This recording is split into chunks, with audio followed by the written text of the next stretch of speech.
जेना बहुत ही होशियार छात्रा थी और उसकी नजर भी कमजोर थी, इसलिए वह हमेशा सबसे आगे बैठती थी। जेना अपने दोस्त रिक के साथ रहती थी, जिसकी कॉलेज में अन्य छात्रों से लड़ाई के कारण बदनामी थी। एक दिन कॉलेज जाने के बाद जेना का चश्मा फर्श पर गिर गया और टूट गया। जेना के पास कार नहीं थी और उसने रिक को उसे चश्मे की मरम्मत की दुकान पर ले जाने के लिए कहा। कुछ समय बाद जेना ने सैम सैम चिल्लाना शुरू कर दिया। रिक ने सैम को सड़क के पास बेहोश देखा।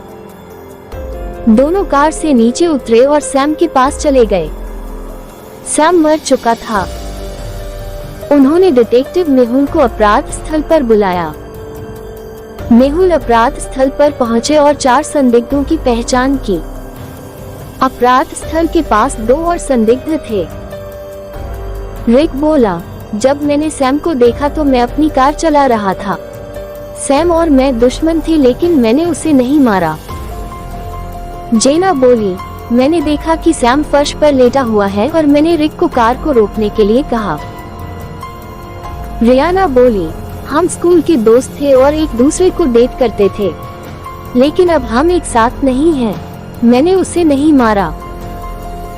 जैमी बोले, मैं वहाँ से गुजर रहा था, मुझे कुछ नहीं पता। मैं जेना की चीख सुनकर यहाँ आया हूँ। उनके बयानों को सुनकर क्या आप अनुमान लगा सकते हैं कि हत्यारा कौन है? अपना आंसर जल्दी से कमेंट करें।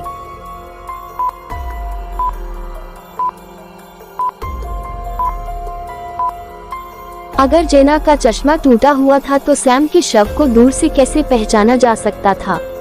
वह पहले से ही जानती थी कि सैम का शव वहां पड़ा है। इसका मतलब है कि जेना ने सैम को मारा है। चलिए देखते हैं अगली पहेली। केविन 3 रूममेट्स सैम, ओलिवर और टॉम के साथ रहते थे। आज केविन का जन्मदिन था, इसलिए उनके पिता ने उन्हें बहुत महंगी घड़ी दी। घड़ी को देखकर तीनों रूममेट्स को बहुत ईर्ष्या हुई। केविन ने घड़ी को अपनी अलमारी के ऊपर छिपा दिया। थोड़ी देर बाद उसे नींद आ गई। 2:10 के आसपास सैम केविन के कमरे में चला गया। 2:30 बजे ओलिवर ने केविन के कमरे का दौरा किया और 3 बजे टॉम केविन के कमरे में चला गया। केविन 4 बजे उठे और उन्हें अलमारी के ऊपर अपनी घड़ी नहीं मिली। घड़ी खोजने के बाद उन्होंने उसे डस्टबिन में पाया, लेकिन वह टूट गई थी। उन्होंने अपने तीनों रूममेट से पूछा, लेकिन उन तीनों ने निर्दोष होने का दावा किया। क्या आप अनुमान लगा सकते हैं कि केविन की घड़ी किसने तोड़ी है? अपना आंसर जल्दी से कमेंट करें।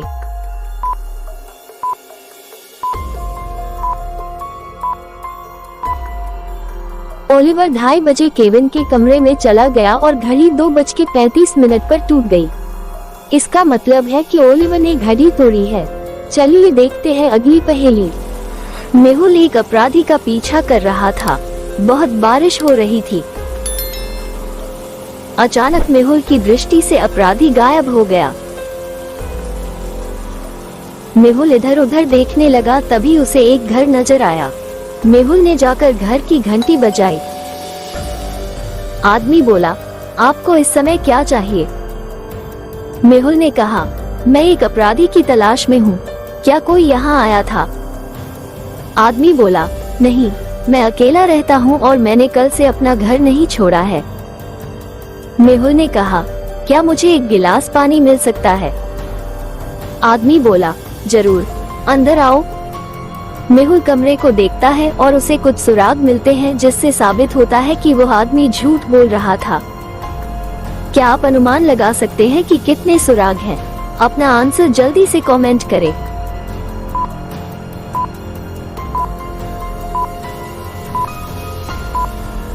वहाँ एक गीला छाता, पे के 2 गिलास, एशट्रे में 2 आधी सिगरेट, मेज पर सेल फोन और पर्दे के पीछे एक आदमी था। कुल 5 सुराग है।